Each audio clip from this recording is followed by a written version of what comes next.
Good afternoon, everyone. Just a few things here at the top, and then I am happy to take your questions. So tomorrow, Secretary Austin will welcome Japanese Defense Minister Kiara on his first overseas trip and his first visit to the Pentagon as minister.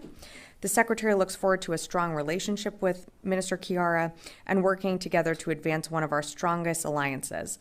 We'll have more information to share tomorrow. And then, switching topics, as I'm sure many folks in the room here are focused on, as you know, over the weekend, Congress was able to avert a shutdown of the government. However, we once again find ourselves in a continuing period of uncertainty. Defense of our nation requires certainty and resolve. This also means a commitment to strengthening our own national security by ensuring that Ukraine has what it needs to defend its freedom and protect their people from Putin's brutal invasion. We have enough funding authorities to meet Ukraine's battlefield needs for just a little bit longer, but we need Congress to act to ensure there is no disruption in our support, especially as the department seeks to replenish our stocks. As Secretary Austin said on Saturday, we urge Congress to live up to America's commitment to provide urgently needed assistance to the people of Ukraine as they fight to defend their own country against forces of tyranny. America must live up to its world and continue to lead. We have seen bipartisan support for Ukraine in Congress, and we urge members of Congress to keep their commitment to the people of Ukraine and secure the passage of support needed to help Ukraine at this critical moment. And with that, I'd be happy to take your questions. I'll start with Lita. Thanks, Sabrina. Just on that issue of weapons replacement and refurbishment, and, in his letter the other day, the comptroller talked about the pressure on replenishing stocks and said there was about 1.6 billion, I guess, left. How long will that 1.6 billion last? And can you give us a sense of what are the weapon systems that are under most strain right now? Where are you seeing the biggest demand that you may not be able to continue to send to Ukraine now? So good question. In terms of how long the 1.6 billion will last, that's a determination that will be made by the comptroller, and I don't know that I'd be able to put a time frame on it. It's really how that funding is used to replenish our stocks, and of course, when we're available to enter into contracts to refill our stocks. So I can't really put a timeline on how long that 1.6 billion will stretch out for. In terms of what we would be, or which systems or capabilities are we working to refill? That depends on, again, what we continue to send Ukraine, whether it's air defenses, more artillery. We know that we are working to refill artillery in our stocks, but it really depends on what Ukraine requests. And again, we know that their priorities are air defense and artillery and also mine clearing equipment. So that's what our focus is on. So that, of course, is what we're inevitably going to be refilling as well. But you have to remember, in the beginning of the war, we were also sending javelins, stingers, other things like that. So those also are being replenished, but we've done so over time. But the Secretary made the point the other day that air defense was the key that the U.S. wanted to continue to send. Is there pressure on that? Is that a point where the U.S. is having strains replenishing U.S. stocks at this point? And can you at least narrow it down? Is it weeks? Is it months? Is it 2025? I mean, give us a sense. I wouldn't say there's a strain. I mean, we know that, and we've been very public here from the podium saying that we're not going to drop below certain levels. So not necessarily a strain, but we do know that replenishing our stocks is a priority for this department as we continue to send and flow aid to Ukraine. I really wish I could give you more of a time frame on that. It's really hard to say. A lot of it depends on when Congress gives us the funding support we need, that we can continue to use that 1.6 billion. So I can't give you a certain timeline or like even forecast weeks or months on how long it will take to use that money. Yeah, Liz. On the Defense Department official who was arrested last week, it's suspected he was in a dogfighting ring. What level security clearance did Frederick Moorfield have?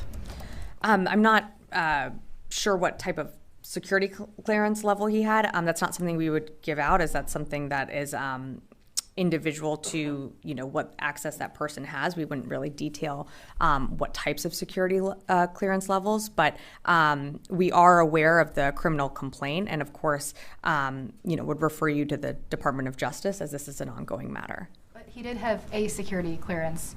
How was that able to happen? He was investigated by local police 5 years ago when dead dogs were found in a bag in his property.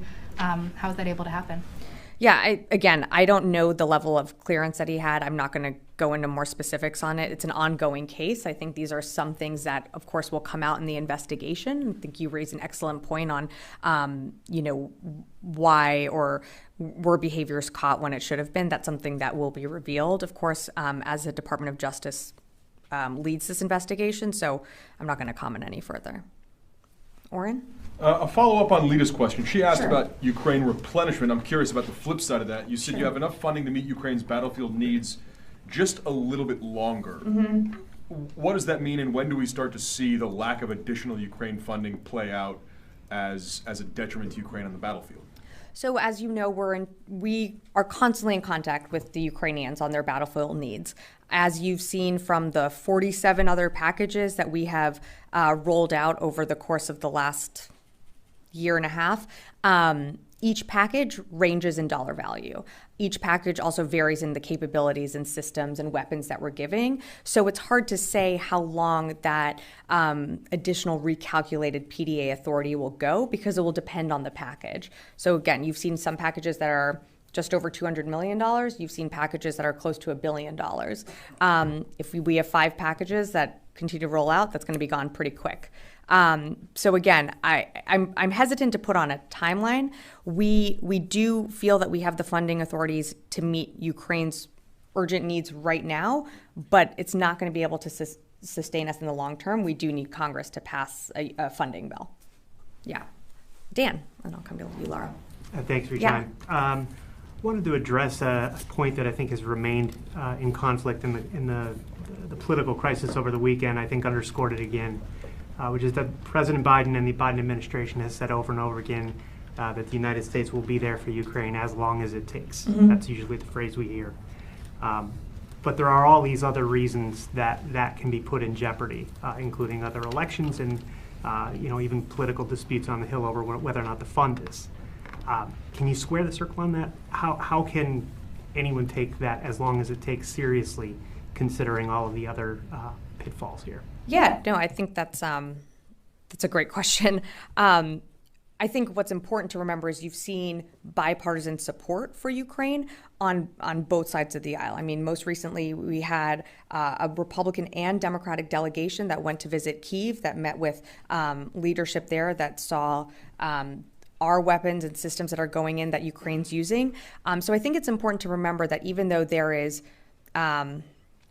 consternation on the Hill, you still have Republican support in the House, and you still have Republican support in the Senate, and of course Democratic support. And it's a good reminder also that it is just a small minority of folks in the House that are expressing their opposition. So we do feel confident that we will have bipartisan support to continue to support Ukraine for as long as it takes. And I think it's important, and I think many members on the Hill understand this, supporting Ukraine is in our national interest as well. We can't allow Russia to win. We can't allow Russia to expand its war outside of the lines of Ukraine. And that's why you're seeing the power of the United States to convene over 50 nations with the Ukraine Defense Contact Group that the Secretary leads almost every month. That's why you're seeing aid packages continuing to flow. So I do feel confident that we will have the funding that we need as Congress works through this point of turmoil on the Hill.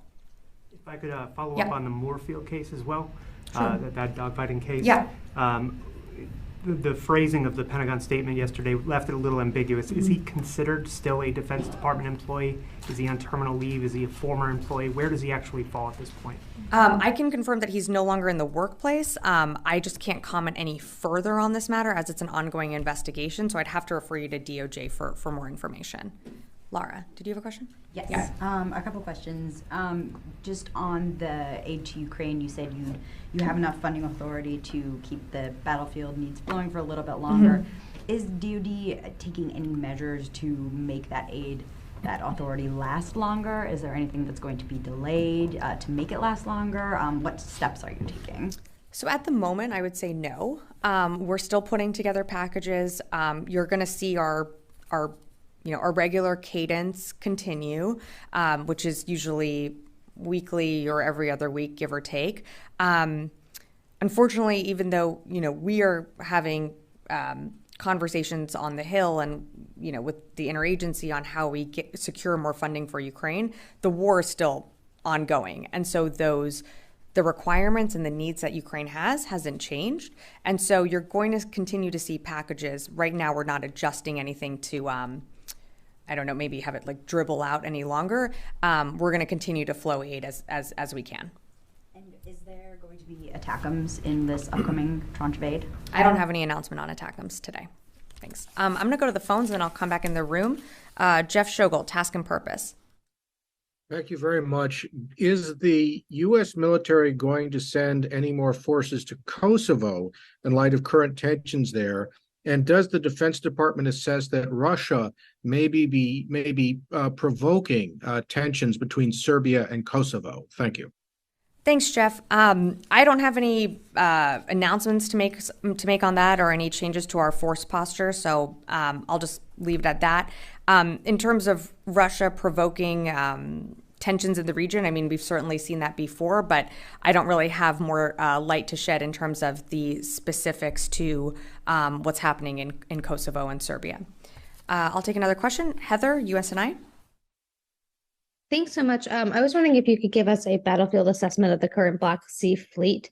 I noted that Russia had experienced multiple attacks from the Ukrainians, and I was just wondering if there's an idea of how many ships they still have and where they might be keeping their ships. Yeah, thanks, Heather. So in terms of a battlefield assessment on the Black Sea, I would direct you to the Ukrainians to speak to that. We know that they have been able to successfully inflict some damage on Russian forces in the area, but for more of an update on, ship count, how successful they have been, I'd really direct you to the Ukrainians to speak to that. I'll come back in the room. Yeah, Brandy. Thank you, Sabrina. More follow-ups on Warfield. He was the Deputy Chief Information Officer for Command, Control, and Communications in the Secretary's CIO office. Has Secretary Austin named someone who's going to step in that capacity, or CIO John Sherman? Is anyone stepping in to fill in that role? I don't have any personnel announcements today, so I don't. That role is vacant. That role is vacant right now, yeah. Great. Rio. Thank you. I want to ask you about the Secretary's meeting with the Japanese Defense Minister tomorrow. In January, the U.S. and Japan agreed to look for more effective command and control structure. Mm-hmm. Then how much have you made progress on that? Is that the priority area of cooperation with Japan? Well, I'm not going to get ahead of the Secretary's conversation that's going to happen tomorrow. As you know, Japan is one of our oldest standing partners and allies in the region. The Secretary certainly looks forward to welcoming Minister Hamada tomorrow, but I'm going to not get ahead of their conversation, and we'll provide a readout after the meeting. Okay. Then, also on Japan, the Mr. Kihara is the third Japanese defense minister that the Secretary Austin meet with since the Secretary took the current position. I wonder how difficult such Japan's frequent replacement of the Japanese defense minister make for the Secretary to develop trust or personal relationship with the Japanese defense leadership? Well, we already have a very good and deep relationship with Japan on different levels, from not just the Secretary's level, but across the department. I'll really let Japan speak to their changes in leadership, but the Secretary did have a strong rapport with Minister Chiara when they last spoke, and he looks forward to welcoming Minister Chiara tomorrow. But I think it's important that, this is one of our deep alliances that we have, and I'll just leave it at that. Yeah. I have a question on $5.4 billion that's left in PD for Ukraine. So is Pentagon ready to go beyond $1.6 billion mark, given that that's the amount that is left to replenish the American stocks? I'm sorry. Can you repeat the first part of your question? So like $5 5.4 billion Yeah. that's left in PDA. Is Yeah. Pentagon ready to go beyond 1.6 billion mark, given that that's the amount that is left to replenish its own stocks? That's what we're requesting. We are requesting more Ukraine funding so we can replenish our own stocks. The 1.6 billion is specifically for that replenishment. And as you noted, the 1.6 billion is far below, is much lower than what we have in PDA authority left. So that is something that we are urging Congress to look at, of course, because we do need to replenish our stocks as we continue to flow aid to Ukraine. Great. Dave, yeah. So would you just state for the record exactly how much money is left in the PDA account? Yeah, so in the PDA account, in the reevaluation, we have $5.4 billion left in PDA funds. And we have no more U.S.A. left. And then we have the $1.6 billion that we will use to replenish our stocks. Great. Yes. Thank you, Sabrina. Regarding to Niger, there are like 29 Niger soldiers were killed in attack by armed insurgents near the country's border with Mali. So do you have concern about the security and stability for this country? And is there any change with your troops posture there? And are you planning to maybe rerun your operations against these groups? So I've seen the reports on what happened, I think it was yesterday or overnight. In terms of our force posture, of course, no U.S. soldiers or troops were involved in that. Our focus is, again, continuing to move our personnel and assets from Airbase 101 to 201, which is mostly complete. We're focused on our force posture. So I think or force protection, I should say. I think you mentioned operations. We're not conducting any CT operations in Niger. We're just focused on consolidating from 101 to 201 at this point. Yeah, of course. Did I see a question? I'm going to come back to you. Mike, sorry. I'll come back. Go ahead. Regarding Ariane Tabatabai, last week Secretary Meyer testified up on the Hill that there is an internal investigation, or some sort of internal investigation going on here in the building to determine whether all laws and policies were followed when she was granted her TSSCI clearance. My question is, what's her status now, and have you suspended her clearance, and if not, why not?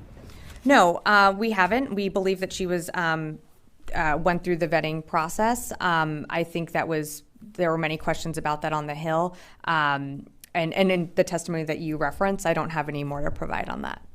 Great. Did I see? Yeah, right over here. Do you have any indication that arms deal between North Korea and Russia took place after their summit?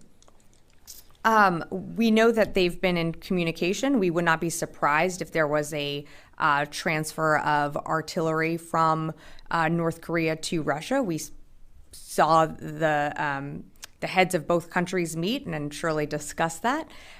We know Russia's going through and expending through its artillery pretty quickly. So it wouldn't be a surprise. I don't have anything to read out or confirm if an actual transfer has taken place. But of course, it would not surprise us if that does in fact happen. Sure. So how about the Travis King, who returned from North Korea? Yeah. So how is he, and then what is his next step for him to go through? Like he went to the military corps. What is his next step? So next step is he's still going through the reintegration process. As I mentioned, I want to say last week, there's not really a timeline on that process. That takes time for any individual, and it's, it can be as long or as short as a person needs. He's been reunited with his family. I think I read out that he was in good spirits when he landed in the United States. But this is an ongoing process. And so for any follow-up on what happens to him, his status, I would refer you to the Army for further questions on that. Yeah, and then I'll come to Warren. A follow-up on Moorfield, just to be extra clear. Mm-hmm. You mentioned he's no longer in the workplace, to use your words. Does that mean still employed but not showing up to work, or does that mean not employed anymore and not in the workforce? He is no longer in the workplace, but in terms of his actual status or anything like that, because this is an ongoing investigation, I would just refer you to DOJ. I just don't have any more details to provide at this time. Okay, but just so not showing up to work, just to be clear? He is no longer working in this building. Oren, last question to you. Okay, I'll come to you and then, Oren, you first, and then I'll come to you. Quick follow-up on Ukraine. Has Secretary Austin engaged with the Hill since the shutdown was averted to ensure bipartisan support and get any update on when that would happen? Well, the Secretary was actively engaging with the Hill since last Friday and throughout the weekend, engaging with folks to encourage not only funding for Ukraine, but to keep the government open. I don't have any more specifics to add, but I will say that our legislative team here, along with other senior leaders in the building, constantly engage with the Hill on a frequent basis on behalf of the Secretary. So I think our DoD presence is certainly felt on the Hill. Yeah, last question. Thank you. You saw the Turkish strikes against the PKK in northern Iraq over the weekend. Has the Secretary spoken to his Turkish or Iraqi counterparts? Does Turkey's renewed focus on the PKK in any way make the U.S. support for the SDF untenable in the longer term? So I don't have any calls to read out in terms of what you asked about the Secretary. What I'll say again, and what I've said before, is that any actions that further destabilize our mission, which is the enduring defeat of ISIS, don't serve that mission. And so the United States is, of course, focused on that mission. We continue to do so. You saw CENTCOM over the weekend send out a few statements that announced some of their progress that they're making in the Defeat ISIS mission, but I just don't have anything else to provide in terms of calls. That's it. Thanks all. I'll leave it at that.